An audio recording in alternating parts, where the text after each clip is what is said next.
Olá, tudo bem com você? Seja bem-vindo ao canal El Mensageiro. Estamos na última lição deste trimestre e o tema foi a tríplice mensagem angélica de Apocalipse capítulo 14. E a lição número 13 traz o título Iluminados com a Glória de Deus. Porém, as mensagens continuarão a ser pregadas por toda a terra, pelos anjos da Igreja Adventista do Sétimo Dia, e se somando a eles os que receberão estas mensagens e as vivem, recebendo o fogo do Espírito Santo e as pregando com todo clamor por toda a terra. E eu pergunto, você quer ser um desses anjos? Bem, no final desta lição, eu agradeço a todos os inscritos neste canal. Quem não se inscreveu, se inscreva, faça um comentário e não esqueça de deixar o seu like. Agora, quem puder, curve a sua fronte e vamos orar.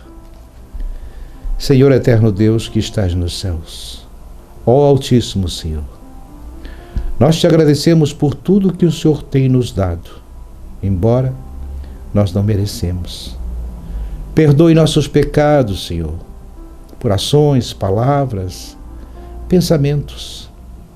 Senhor, nós estamos estudando a lição da escola sabatina com as 3 mensagens.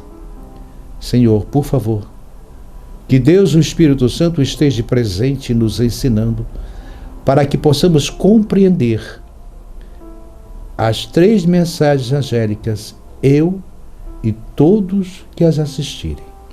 Nós te pedimos em nome de Jesus. Amém. Na lição desta semana, no último parágrafo da parte de sábado, Deus levantou a Igreja Adventista do Sétimo Dia para pregar esta mensagem ao mundo.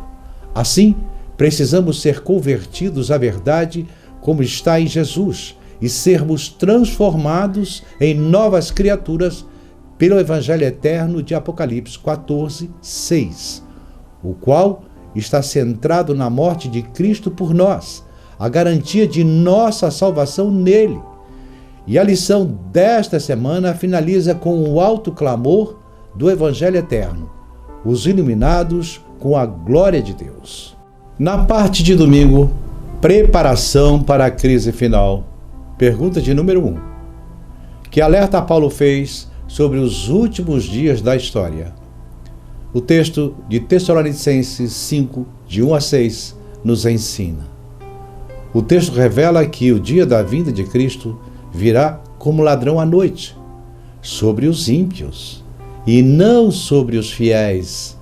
No verso 2, Paulo diz, pois vocês mesmos sabem perfeitamente que o dia do Senhor virá como ladrão à noite. Mas no verso 4, Paulo esclarece que, mas vocês, irmãos, não estão nas trevas, para que esse dia os surpreenda como ladrão. Nos últimos eventos e a volta de Jesus vai surpreender a grande maioria das pessoas. Os que permanecerem na Babilônia e bebem de seu vinho, as falsas doutrinas e acusando e perseguindo os que pregam o Evangelho Eterno. E pior, pregam que a igreja será arrebatada antes da grande tribulação. Isso não é bíblico.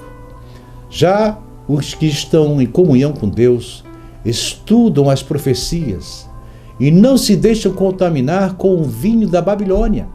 Não haverá surpresas. Nós não sabemos nem o dia nem a hora, mas conhecemos os eventos que mostram a proximidade da vinda de Cristo em glória. O Espírito Santo vai ajudá-los a discernir que tais acontecimentos estão anunciados em Daniel e Apocalipse, ou nos escritos do Espírito de profecia. Veja no livro O Grande Conflito. Vejamos agora a pergunta de número 2. Revise Daniel capítulo 2 e observe a sequência dos reinos que surgiram e se foram, exatamente como previsto.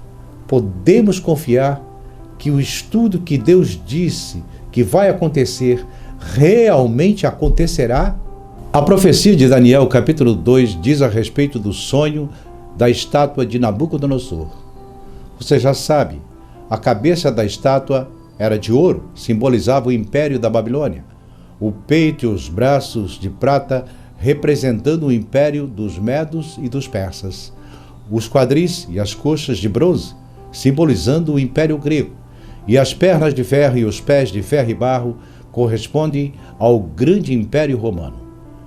Ainda em seu sonho, Nabucodonosor viu que uma pedra veio do céu e com toda a força bateu nos pés da estátua, e a estátua então se despedaçou e o vento levou seu pó. A pedra representa Jesus, vindo sobre as nuvens do céu, e a montanha simboliza o próprio reino de Deus. Bem, vamos para a lição de segunda-feira, conhecer a verdade. A pergunta de número 3. Leia João 8,32, João 7,17 e João 17,17. Que promessa Jesus fez em relação ao conhecimento da verdade? Onde ela é encontrada? Em João 8,32 está escrito: e conhecereis a verdade, e a verdade vos libertará. Em João 7,17, se alguém quiser fazer a vontade de Deus, pela mesma doutrina, conhecerá se ela é de Deus ou não. Em João 17,17, santificai-os na verdade, e a tua palavra é a verdade. É na palavra de Deus que encontraremos a verdade. Por isso, precisamos conhecer bem as Escrituras.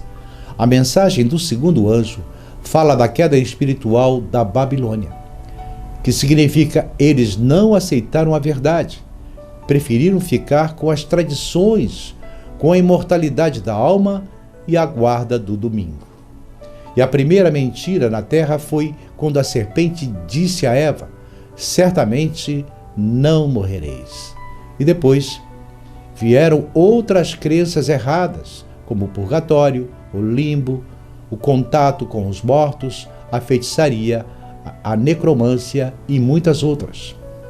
Enfim, não devemos cair nas armadilhas da Babilônia. Os servos de Deus devem ter a Bíblia como regra de fé.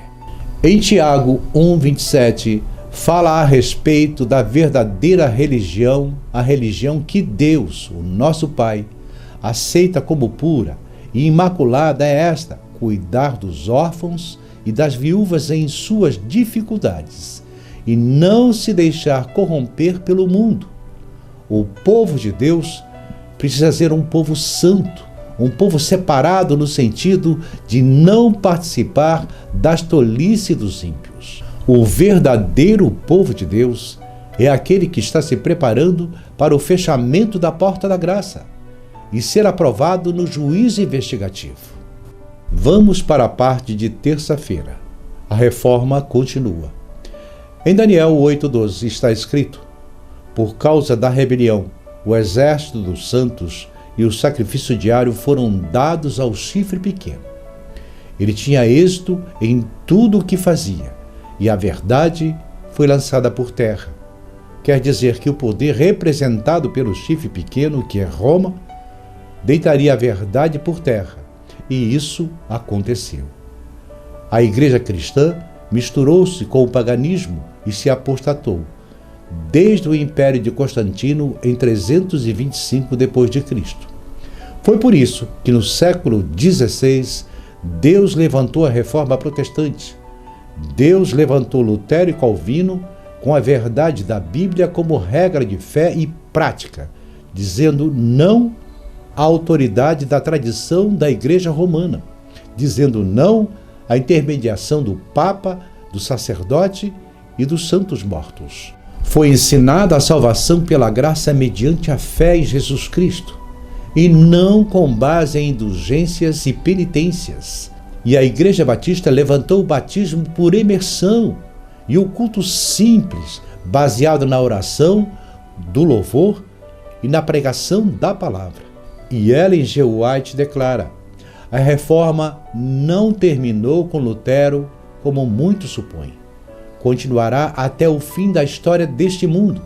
Lutero teve grande obra a fazer, transmitindo aos outros a luz que Deus permitira brilhar sobre ele. Contudo, não recebeu toda a luz que deveria ser dada ao mundo. Desde aquele tempo até hoje, nova luz tem estado continuamente a resplandecer sobre as Escrituras, e novas verdades se têm desvendado constantemente. Bem, vamos para a pergunta de número 4. Leia Apocalipse 18:1. Quais 3 coisas que João disse sobre esse anjo? Vamos ler Apocalipse 18:1-3. Depois disso, vi outro anjo que descia do céu. Tinha grande autoridade e a terra foi iluminada pelo seu esplendor. Ele bradou com voz poderosa. Caiu a grande Babilônia. Ela se tornou habitação de demônios e antro de todo espírito imundo, antro de toda ave impura e detestável, pois todas as nações beberam do vinho da fúria de sua prostituição. Os reis da terra se prostituíram com ela, à custa de seu luxo excessivo, e os negociantes da terra se enriqueceram cada vez mais. Aqui o 4º anjo dá a explicação da 2ª e 3ª mensagem de Apocalipse 14, de 8 a 11. Observe, um 2º anjo seguiu dizendo: Caiu a grande Babilônia, que fez todas as nações beberem do vinho da fúria de sua prostituição. A mensagem de Apocalipse 18 explica o que o 2º anjo já tinha dito, mas acrescentou. Ele bradou com voz poderosa: Caiu a grande Babilônia, e ela se tornou habitação de demônios, e antro de todo espírito imundo, e antro de toda ave impura e detestável. Esta é uma advertência ao povo de Deus, para sair de Babilônia o quanto antes e atender à mensagem dos 3 anjos. Atualmente, os evangélicos se vestem da mesma forma que os mundanos. Ouvem as mesmas músicas mundanas, fazem show gospel, pulam, gritam, como nas baladas, e assistem e participam de espetáculos mundanos. Hoje estamos comparados a Sodoma e Gomorra. A divulgação e propagação das imoralidades se alastra por toda a terra. Naquele tempo, eles matavam o marido para possuírem suas esposas, filhos e filhas, e havia todo tipo de orgias. Veja o que aconteceu em Gênesis 19:5. Chamaram Ló e lhe disseram: Onde estão os homens que vieram à sua casa esta noite? Traga-os para nós aqui fora, para que tenhamos relações com eles. O que está acontecendo hoje em dia? Podemos ver nos noticiários e principalmente nas redes as mesmas atrocidades. É o que estamos presenciando atualmente, e aqueles que se omitem acabam achando normal, mas para Deus, eles também estão participando dessas iniquidades. Então, as 3 mensagens do Evangelho Eterno nos advertem a sair da Babilônia, em todos os sentidos, se apegando à verdade absoluta da Bíblia Sagrada, sem mistura do vinho e da interpretação de homens. No alto clamor, o derramamento do Espírito Santo virá sobre os que estão na igreja pura, que guarda os mandamentos de Deus e tem a fé de Jesus. Será muito maior que no Pentecostes. Pregarão as mensagens dos 3 anjos e farão verdadeiros milagres.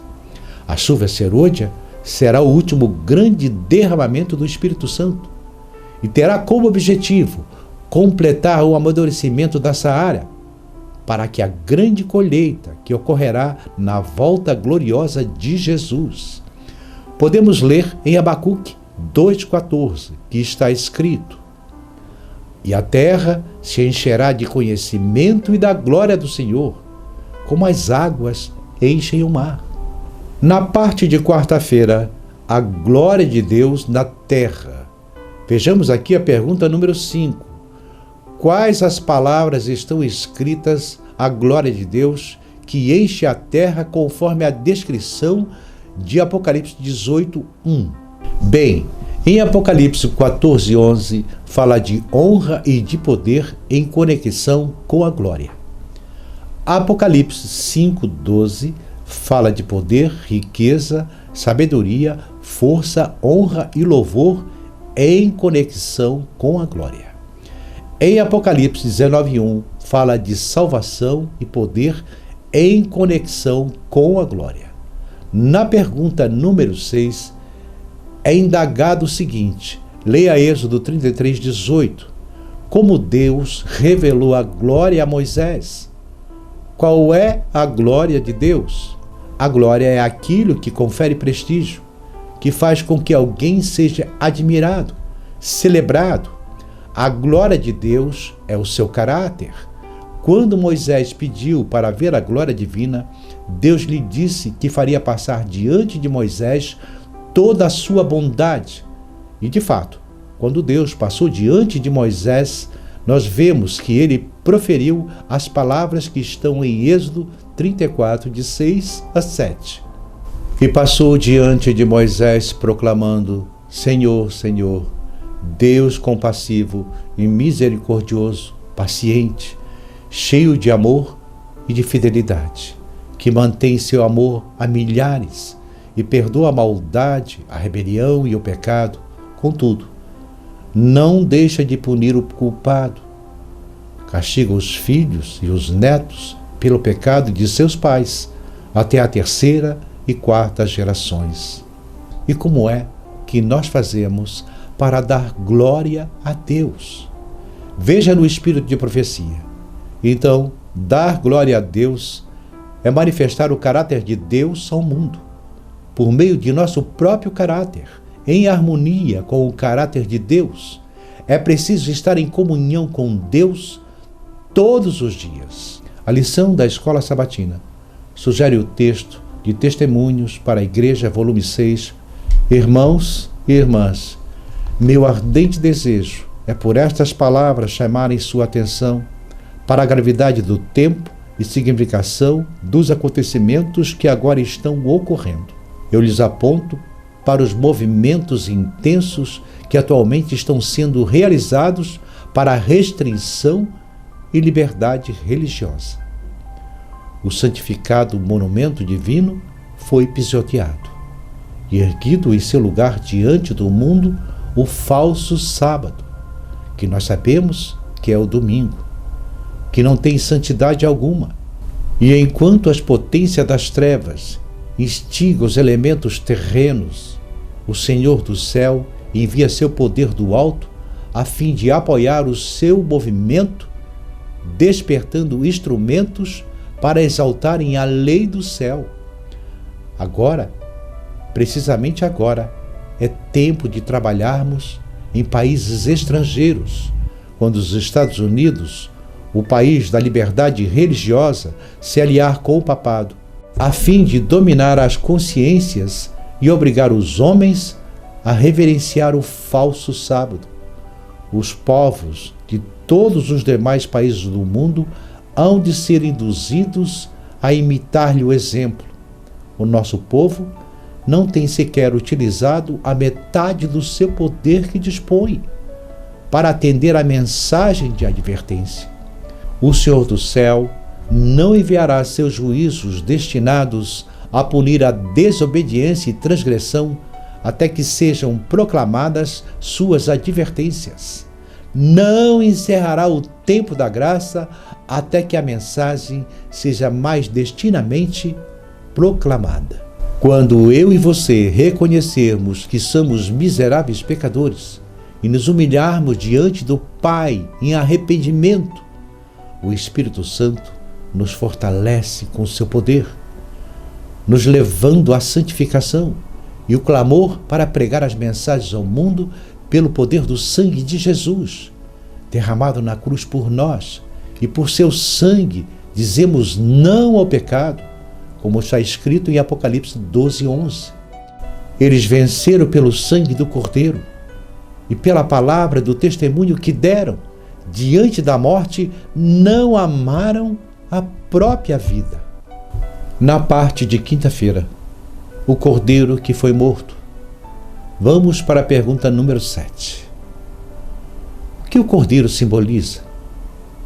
Por que aparece tantas vezes em Apocalipse? Você já sabe. O cordeiro é Jesus. O Jesus que operou milagres, que pode operar um milagre real na sua vida. O Jesus que sofreu no Getsêmani, quando tudo que eu já fiz de errado e terrível foi lançado sobre ele. O Jesus que deu a sua vida, pendurado entre o céu e a terra, tratado como criminoso, como eu deveria ser tratado, para que eu e você não venhamos a sofrer as pragas de Apocalipse 16 sem misericórdia. Então, vamos para a lição auxiliar, as 7 pragas de Apocalipse 16. É chegada a hora do seu juízo, e adorei aquele que fez o céu, a terra, o mar e a fonte das águas. Deus julgará a terra e todos que habitam sobre a terra, assim como nos dias de Noé. A execução daquele juízo veio na forma de um dilúvio global, mas no tempo do fim, ele virá na forma de 7 últimas pragas. A terceira mensagem angélica também nos alerta sobre essas pragas. Ela diz: qualquer um que adorar a besta e a sua imagem, receber o sinal em sua testa ou na sua mão, também este beberá do vinho da ira de Deus, que se deitou não misturado no cálice de sua ira. E a ira de Deus, de acordo com a Bíblia, cada uma das pragas de Apocalipse vai provar ao mundo a falsa doutrina da Babilônia, da igreja mãe e as suas filhas, como o comunismo, a falsidade desses líderes religiosos e governantes. Então eu ouvi uma forte voz que vinha do santuário e dizia aos 7 anjos: vão derramar sobre a terra as 7 taças da ira de Deus. As pragas são, na verdade, o derramamento da ira de Deus sem nenhuma gota de misericórdia. E não sou eu que estou dizendo isso, é a própria Bíblia. Diz que será o pior momento da história da terra. A graça terminou. Todo mundo tomou a sua decisão. E o início da hora do juízo, no qual todos verão as consequências de suas escolhas. As 7 últimas pragas são descritas em Apocalipse 16. E uma dessas pragas, as pessoas desenvolverão terríveis úlceras por todo o corpo. E o primeiro anjo foi, derramou sua taça pela terra, abriram-se feridas malignas e dolorosas naqueles que tinham a marca da besta e adoravam a sua imagem. Não vai haver um anjo voando pelo céu, derramando um composto químico sobre os homens que tem um sinal literal da besta na testa ou na mão. Elas simplesmente aparecerão nos selados da besta, causando dor e sofrimento. Essa praga é o ataque ao aspecto da falsa religião, as falsas curas, os falsos milagres, usando o nome de Jesus, mas não são de Jesus. Isso acontecerá num curto período de tempo, e essas úlceras não têm cura. O oceano se transformará em sangue, e tudo que estiver vivo nos mares morrerá. E o segundo anjo derramou sua taça no mar, e este se transformou em sangue, como sangue de morto, e morreu toda a criatura que vivia no mar. Toda a vida marinha morrerá. Podemos imaginar os animais marinhos mortos, seu sangue misturado à água, apodrecidos, em decomposição de todos os peixes e animais.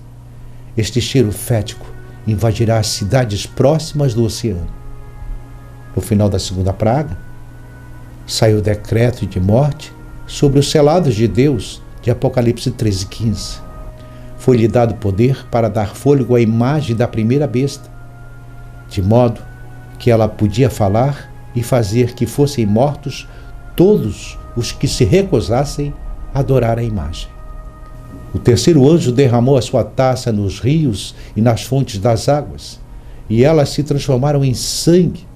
Então vi o anjo, que tem autoridade sobre as águas, dizer: Tu és justo, tu és santo, que és e que eras, porque julgastes estas coisas. Pois eles derramaram o sangue dos teus santos e dos teus profetas, e tu lhe deste sangue para beber, como eles merecem. E ouvi o altar responder: Sim, Senhor Deus Todo-Poderoso, verdadeiro e justos são os teus juízos. Este é o momento que os ricos e poderosos, invejosos, governantes tirânicos e aquelas pessoas que apoiam e exaltam os ditadores, que mataram milhares de pessoas, os que apoiaram o decreto de morte de Apocalipse 13, sairão com um copo na mão, oferecendo todas as suas riquezas, palácios e poder, por um copo de água pura, mas não acharão. Terão que beber sangue de morto para se lembrarem de suas atrocidades. Mas os que deram apoio e os exaltaram para Deus têm a mesma culpa, cometeram as mesmas atrocidades, pois é dito: condenando o povo de Deus à morte, são tão culpados do crime, do derramamento de seu sangue, como se estivesse sido derramado por suas próprias mãos. Mas Deus não vai permitir que o sangue de seus filhos seja derramado. Estão protegidos pelos anjos do Senhor. As armas derreterão nas mãos dos perversos. Fendas da terra se abrirão e os engolirão. Mas o justo, nem um fio de cabelo cai de suas cabeças. Mas no início da segunda praga, que começa o tempo de angústia de Jacó, para o povo de Deus, é uma angústia espiritual, não uma angústia de medo da morte, é o temor de não terem se arrependido de todos os pecados e perder a salvação. É um tempo de provação. Os santos não sabem que a porta da graça já se fechou e que o julgamento já foi feito. O sol abrasará toda a vegetação com incrível calor. E o quarto anjo derramou sua taça no sol, e foi dado poder ao sol para queimar os homens com fogo, e estes foram queimados pelo forte calor. Amaldiçoaram o nome de Deus, que tem domínio sobre essas pragas, contudo, se recusaram a se arrepender e a glorificá-lo. Agora imagine os tumores da primeira praga, as dores por todo o corpo, depois o mar transformado em sangue de morto, e em seguida a fonte das águas, sedentos por água fresca, e vem um forte calor abrasador, que se uma pessoa sair à rua no sol, entra em autocombustão. E o quinto anjo derramou a sua taça sobre o trono da besta, cujo reino ficou em trevas. De tanta agonia, os homens mordiam a própria língua e blasfemavam contra o Deus dos céus, por causa de suas dores, de suas feridas. Ainda assim se recusaram a arrepender-se das obras que haviam praticado. Depois de um calor infernal, insuportável, as dores, a sede, vem a escuridão e o frio, mas é um frio congelante, e principalmente sobre o trono da besta e nos tronos de todos os líderes mundiais e espirituais. É uma tribulação insuportável, e o endereço é o trono da besta. E o povo começa a perceber o engano que foram acometidos e se revoltam. O sexto anjo derramou a sua taça sobre o grande rio Eufrates, e secaram-se as águas, para que fosse preparado o caminho para os reis que vêm do Oriente. Na sexta praga, o secamento do rio Eufrates significa que as multidões tiraram seu apoio dos líderes religiosos. Na verdade, elas se voltarão contra eles. E eu saliento que isso vai ocorrer depois do fim do tempo da graça. As pessoas se convenceram de que foram enganadas. Estamos perdidos, dizem elas. Vocês são os culpados disso. As pessoas se convenceram de que foram enganadas. Estamos perdidos, dizem elas. Vocês são os culpados disso. E assim se voltarão contra os falsos pastores, falsos profetas, líderes religiosos. Haverá derramamento de sangue por toda parte. As pessoas estarão vivas quando acabarem o tempo da graça. As pragas cairão sobre elas. E isso vai acontecer antes que Jesus retorne nas nuvens do céu. Sabemos que Jesus ainda não terá voltado logo após o envio da sexta praga. Porque entre a sexta e a sétima praga ele diz: eis que venho como ladrão. E o sétimo anjo derramou sua taça no ar. E do santuário saiu uma forte voz que vinha do trono dizendo: está feito. Houve relâmpagos, vozes, trovões e um forte terremoto. Nunca havia ocorrido um terremoto tão forte como esse, desde que existe o homem sobre a terra. E caíram sobre os homens, vindas do céu, pedras enormes de granizo, com cerca de 35 quilos cada uma. E eles blasfemaram contra Deus por causa do granizo, pois a praga era muito terrível. As 7 últimas pragas não tocarão em ninguém do povo de Deus. Alguns pensam que Deus arrebatará a igreja do mundo antes da volta de Jesus. Porém, a Bíblia não ensina isso. Deus não nos tira da tribulação, mas nos salva na tribulação. O povo de Deus será protegido, assim como o povo de Israel foi protegido no Egito. Deus não tirou Israel do Egito antigo antes das pragas caírem, mas ele os protegeu durante as pragas. Uma vez que isto é uma tipologia, o mesmo deve acontecer no tempo do fim. O povo de Deus estará aqui quando as pragas caírem, pois todos eles possuem o selo de Deus em suas testas. Assim, quando as pragas caírem, eles ficarão de pé. Eles passarão por meio das pragas. Deus os salvará em meio às pragas, assim como salvou Noé e sua família, que estavam selados em meio ao dilúvio. Assim vemos um paralelismo entre Gênesis e Apocalipse. Será um momento da história do mundo em que somente a proteção divina guardará o seu povo. Este há de triunfar em meio a este período. O Salmo 91 será um conforto durante esse tempo. 1000 cairão a teu lado e 10.000 à tua direita, mas tu não serás atingido.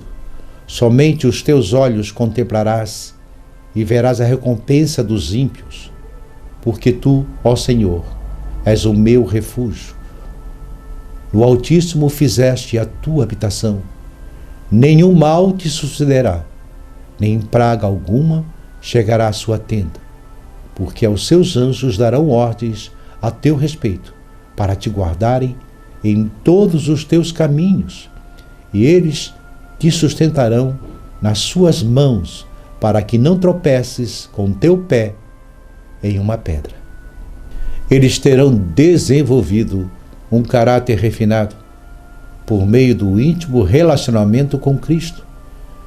E como resultado disso, Cristo colocará seus selos sobre eles, para sustentá-los no tempo de angústia e também para revelar aos anjos que terá a sua proteção neste tempo de prova. No tempo do fim, Deus cumprirá a sua promessa de mostrar misericórdia àqueles que aceitaram fazer parte de sua aliança eterna. E é somente através do sangue de Jesus que fizemos parte dela. Deus comissionará os seus santos anjos para protegerem aqueles que entraram em sua aliança, e estes terão a proteção divina durante as pragas.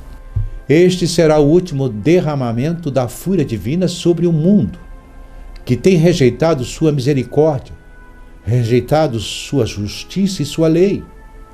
Ao rejeitar a misericórdia de Deus, o que mais você pode fazer? Quando você diz, eu não preciso de perdão para isso. Nenhum homem precisa receber essas pragas, porque Jesus já bebeu esse cálice por nós. Foi no jardim do Getsêmani, quando a culpa pelos pecados do mundo foi colocada sobre os seus ombros. Quando ele disse, minha alma está profundamente aflita, até o ponto de morrer. Mateus 26:38. Então, após dar alguns passos, ele cai no chão e ora, ó meu Pai, se possível, passa de mim esse cálice. Contudo, não seja feita a minha vontade, mas a sua. O cálice da ira de Deus é a separação do seu Pai por nossa culpa. Quebrou o coração do Filho de Deus por ter sofrido a ira de Deus em nosso lugar. A Bíblia diz, nós seremos salvos da ira por meio dele, porque Deus não nos destinou para a ira, mas para recebermos a salvação por meio de nosso Senhor Jesus Cristo. Muitas pessoas e pregadores zombam de quem prega as 3 mensagens, mas quando as pragas começarem a cair, as pessoas entenderão que rejeitaram a verdade. Então agora é hora de dar ouvidos e de se preparar. Assim como as multidões que rejeitaram a mensagem fechando os seus ouvidos, já estão selando o seu futuro.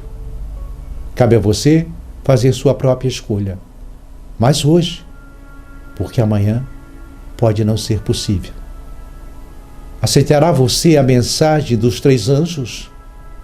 Entrará você na arca da aliança eterna por meio do descanso do 7º dia, observando assim o sinal da aliança? Será que você é um dos que guarda os mandamentos de Deus e tem a fé de Jesus? Ou estará entre aqueles que guardam os mandamentos dos homens? Quando a crise da marca da besta chegar, todos terão que decidir, e o tempo da graça terminado. E o que dizem as Escrituras? Multidões e multidões no vale da decisão, pois o dia do Senhor está perto no vale da decisão. O próximo evento após a 7ª praga é a bendita esperança gloriosa, a vinda do nosso Deus Salvador, Jesus Cristo. Por séculos, os cristãos têm falado nela, têm sonhado e aguardado ansiosamente pelo dia em que o verão face a face, aquele que morreu para redimi-los. Mas você está pronto para encontrá-lo? Então, quando Cristo voltar pela 2ª vez, nos é dito que basicamente essa terra será deixada num estado que será impossível habitá-la por causa do fogo e da presença de Deus. O nosso Deus é um fogo consumidor. Segundo Paulo, quando ele voltar à terra, o Senhor Jesus Cristo será revelado no céu, com seus poderosos anjos em fogo flamejante. Ele retornará como fogo consumidor, pois Jesus não voltará apenas como um ser humano como ele era. Ele voltará como Senhor dos senhores, Rei dos reis. Ou seja, a sua glória não será mais velada. Impressionado com a visão da volta de Jesus, Isaías escreveu: quem de nós habitará com o fogo devorador? Quem de nós habitará com a chama eterna?